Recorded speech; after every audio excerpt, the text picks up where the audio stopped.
سلام أبرحقن كربان كونكم نايلومي زيناتات تحستونا نمكتتال تداليكم زلهم كبرات تخطاتلتناتنا تي في نلوم زحزنيام زيناتات وشتهاجر نواتسان كنقرب لكم مدلاوتنا تصافيفنا أب ساعتنا ترخيبنا لنا سنة مكتتال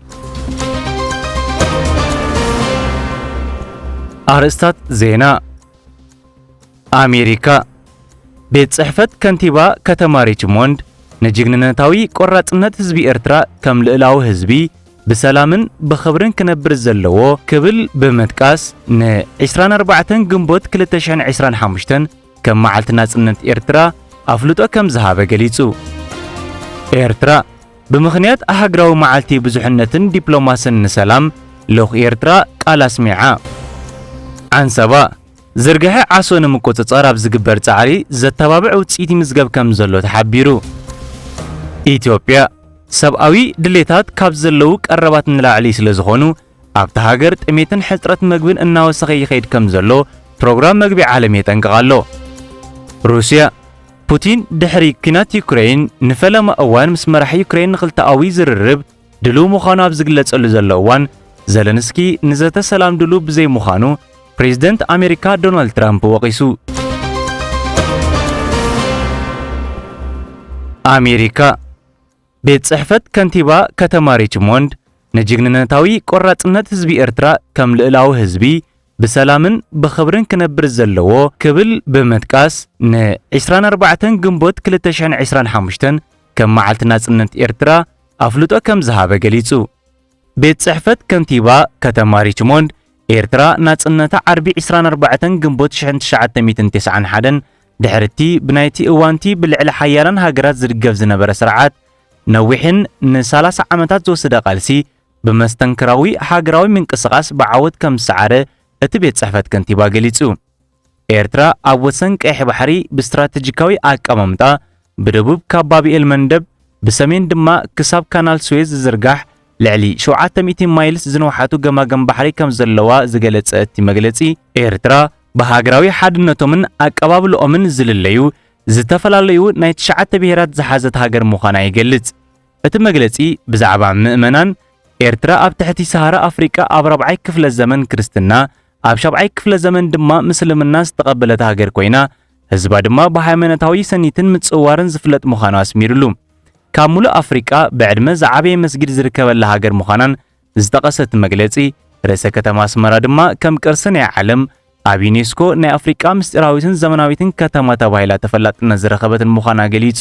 ናስታት 6 ዓሰርተታት ዓመታት ከተማ ሪችሞንድ ካብ ህላውን ሞያውን ቁጠባውን ኣበርክቶ ኤርትራውያን ኣሜሪካውያን ተጠቃሚት ምዃናን ዝገለጸት መግለጺ ቤት ጽሕፈት ኣብ ዝቐረበ እዋን መበል 100 ዓመት ናይቲ ፈላሚ ብሰነድ ተታሒዙ ዝርከብ ምእታው ኤርትራውያን ኣሜሪካውያን ናብ ኣሜሪካ ከም ዘኽብሩ ብምጥቃስ ናይ ሓባር ሃብቲ ቨርጂኒያን ንኤርትራውያን ኣፍሪቃውያን ማሕበረኮም ኣብ ሕብራት መንግስታት ኣሜሪካ ንኽዓቢ ምኽንያት ምንባር ኣስሚሩሉ። ኣብ ቨርጂኒያ ከቲባ ከተማ ሪችሞንድ ዳኒ ኣቡላ ንጅግናን ቆራጽን ህዝቢ ኤርትራ ከም ልዕላዊ ህዝቢ ብሰላምን ብኽብርን ክነብር ከም ዘሎ ብምግላጽ 24 ግንቦት 2025 ከም መዓልቲ ናጽነት ኤርትራ ኣብ ከተማ ሪችሞንድ ኣፍልጦ ይህብ ክብል ብፌርሙኡ ከም ዘረጋገጸ ገሊጹ። ኤርትራ ብምኽንያት ሃገራዊ መዓልቲ ብዙሕነትን ዲፕሎማስን ንሰላም ለኽ ኤርትራ ቃል ኣስሚዓ ብምኽንያት ሃገራዊ መዓልቲ ብዙሕነትን ዲፕሎማስን ሰላምን ኤርትራ ኣብ ቀንዲ ክብርታት ቻርተር ሕብራት ሃገራት ማለት ልኡላውነት፣ ፍትሒ፣ ዲፕሎማስን ሃገራዊ ምትሕግጋዝን ዘለዋ ጽኑዕ መርገጽን ድልውነትን ደጊማ ከም እተረጋግጽ ኣባል ፈጻሚት ቦርድ ዩኒሴፍን ቀዋሚት ኣምባሳደር ኤርትራ ኣብ ሕብራት ሃገራት ኣምባሳደር ወይዘሮ ሰፊያ ተስፋማርያም ገሊጻ። ኤርትራ ከም ብጻዕሪ ነቓልሲ ናጽነት ዝተዓወተት ኣብ ሓድሕዳዊ ምክብባር ሓበራዊ ስጉምቲ ልዕላዊ ማዕርነት ዝተመስረተ ብዙሕነታዊ ምትእስሳር ኣገዳሲ ምዃኑ ከም እትኣምን ገሊጻ። ኣምባሳደር ወይዘሮ ሶፊያ ተስፋማርያም ኤርትራ ብሰንኪ ሓደ ወገናዊ ተግባራት ፖለቲካዊ ምትእስሳር ከምኡውን ዘይፍትሓዊ እገዳ ንብዙሓዊ ምትእስሳር ምምዕባል ስክፍታ ከም ዘለዋን እዚ ድማ ዘይሕጋዊ ጎዳኢ ንዓለም ለኻዊ ሰላምን ምዕባልን ዝጻረር ምዃኑ ከም ትገልጾ ሓቢራ ከም መጥሓስ ሃገራዊ ሕግን ንዝማዕበለ ሃገራት ብፍላይ ድማ ኣብ ዓለማዊ ደቡብ ዝጎድእን ተግባራት ከም እትኾንና ረድያ። እዞም ብድሆታት ከለው ኤርትራ ንኹሉ ዝሓቁፍን መትከላውን ብዙሕነታዊ ምትእስሳር መርገጽ ሒዛ ትቕጽል ከም ዘላ ገሊጻ። ኤርትራ ኣብ ቀርኒ ኣፍሪቃ ኒልን ቀይሕ ባሕርን ዞባዊ ሰላምን ምትሕብባርን ኣብ ምድንፋዕ ዘለዋ ቀጻሊ ተራ ብምጥቃስ ኣብ ሃገራዊ ዋንነት ዘተን ምትሕግጋዝን ሱር ዝሰደደ ፍታሕ ክህሉ ከም እትጣበቕ ረድያ። ኤርትራ ነነዊሕ እዋን ጸንሐ ዘይምዕሩይነት ንምፍታሕን ፍትሓዊ ውክልና ኣፍሪቃን ካልኦት ዝተገለሉ ዞባታትን ንምርግጋጽን ኣብ ዓለማዊ ምሕደራ ብፍላይ ድማ ኣብ ባይቶ ጸጥታ ሕብራት ሃገራትን ኣህጉራዊ ትካላት ፋይናንስን መምሕያሽ ክግበር ከም ትጽዋዕ ሓቢራ። ብዙሕነታውነት ንሓንቲ ብዙሕ ዋልታውያን ዓለም ንምንጽብራቕን ንጠለባትን ባህግታትን ኣብ ምምዕባል ዝርከባ ሃገራት ቀዳምነት ንምሃብን ክምዕብል ከም ዘለዎ ከም ተስምረሉ ኣምባሳደር ሶፊያ ገሊጻ። ኣብ መወዳእታ ኤርትራ ማሕበረሰብ ዓለም ንቻርተር ሕብራት ሃገራት ዳግማይ ቃል ከኣቱን ወገናውነት ክቃወምን ከም እተተሓሳስብ ሓቀኛ ብዙሕነታዊ ዲፕሎማሲ ዝያዳ ፍትሓዊ ሰላማዊ ዘላቂ ዓለማዊ መጻኢ ንምህናጽ መሰረታውን ኣገዳስን ምዃኑ እታ ልኡኽ ኤርትራ ኣብ መግለጺኣ ኣረጋጊጻ። እዚ ከምዚ ኢሉ እንከሎ ኣባል ፈጻሚት ቦርዲ ዩኒሴፍን ቀዋሚት ኣምባሳደር ኤርትራ ኣብ ሕብራት ሃገራት ኣምባሳደር ወይዘሮ ሶፊያ ተስፋ ማርያም ምስ ቀዋሚ ኣምባሳደር ኣዘርባይጃን ኣብ ሕብራት ሃገራት ሚስተር ቶፊቅ ሙሳያብ በብዞባና ዝርከቡ ቀጻሊ ዓለማዊ ብድሆታት ሰላምን ጸጥታን ሓበራዊ ታሪኽን ባህልታትን ክልተኣዊ ዝምድናታት ብኸመይ ክሕይሉ ከም ዝኽእሉ ብዝብል ኣርእስቲ ከም ዝተመያየጡ ኣምባሳደር ወይዘሮ ሶፊያ ገሊጻ። ዓንሰባ ዝርግሐ ዓሶ ንምቁጽጻር ኣብ ዝግበር ጻዕሪ ዘተባብዕ ውጽኢት ይምዝገብ ከም ዘሎ ተሓቢሩ። ኣብ ዞባ ዓንሰባ ኣብ ጨንፈር ሚኒስትሪ ጥዕና ሓላፊት ምቁጽጻር ዓሶ ነርስ እንቲሳር ዓብደልቃድር ኣብቲ ዞባ ዝርግሐ ዓሶ ንምቁጽጻር ኣብ ዝግበር ጻዕሪ ዘተባብዕ ውጽኢት ይምዝገብ ከም ዘሎ ሓቢራ።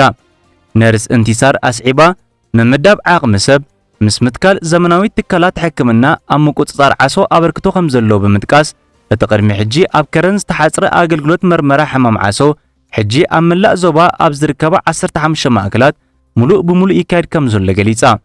ንሳ ካብቶም ብሕማም ዓሶ ዝተለኽፉ 3574 ውልቀ ሰባት እቶም 185 ብዓሶ ተለኺፎም ከም ዝተረኽቡ ክትገልጽ እንከላ ምስ 2023 ክነጻጸር እንከሎ ድማ ቁጽሪ መልከፍቲ ብ33 ሚታዊት ከም ዝነከየ ገሊጻ። ንሳን ዞባታት ሃበሮ ከረን ገለብ ክሳብ ሕጂ ከም ቀንዲ ሕማም ዓሶ ዝረኣየለን ዞባታት ከባቢታት ብምጥቃስ ነርስ እንቲሳር ህዝቢ ብዛዕባ እቲ ሕማም ዘለዎ ርዲት ንምዕባይ ቀጻሊ ጎስጓስ ንቕሓት ይካየድ ከም ዘሎ ሓቢራ። ብተወሳኺ ስሩዕ መርመራን ምክፍፋል መድሃኒትን ይካየድ ከም ዘለዎን ጠቒሳ። ነርስ እንቲሳር ኣብ መወዳእታ ህዝቢ ብዓሶ ዝተለኽፈ እንተጠርጢሮም ብቕልጡፍ ናፍተን ኣብ ቀረብኦም ዝርከባ ትካላት ጥዕና ከምርሑ ጸዊዓ። ኢትዮጵያ ሰብኣዊ ድሌታት ካብ ዘለዉ ቀረባት ንላዕሊ ስለ ዝኾኑ ኣብቲ ሃገር ጥሜትን ሕፅረት ምግብን እናወሰኸ ይኸይድ ከም ዘሎ ፕሮግራም መግቢ ዓለም የጠንቅቓሎ።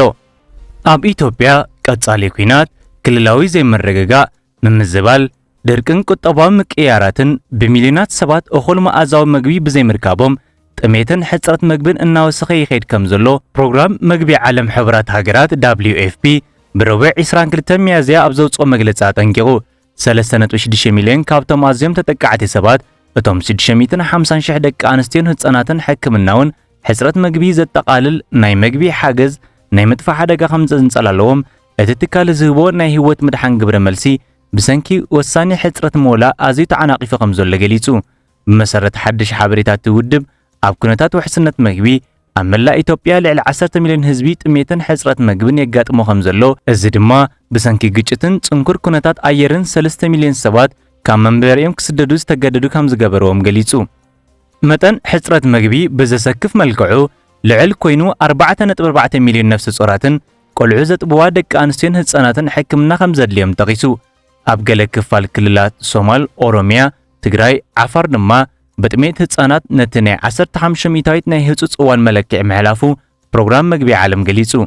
ኣብ ኢትዮጵያ ብሰንኪ ኣብ ጎረባብቲ ሃገራት ዝረአ ዘሎ ግጭት ሰብኣዊ ድሌታት እናወሰኸ ይኸይዳሉ ዝበለ ፕሮግራም መግቢ ዓለም ድሮ 100,000 ሱዳናውያን ስደተኛታት ዘጠቓልል ኣብ ኢትዮጵያ ንዝርከቡ 800,000 ስደተኛታት ከም ዝሕግዝን ኣብ ሰሜናዊ ምብራቕ ደቡብ ሱዳን ዝረአ ዘሎ ዘይምርግጋእ እናገደደ ዝኸይድ ዘሎ ኩነታት እንተወሳኺ 10,000 ስደተኛታት ዶብ ሰጊሮም ናብቲ ሃገር ክኣቱ ከም ዝኽእሉን ጠቒሱ።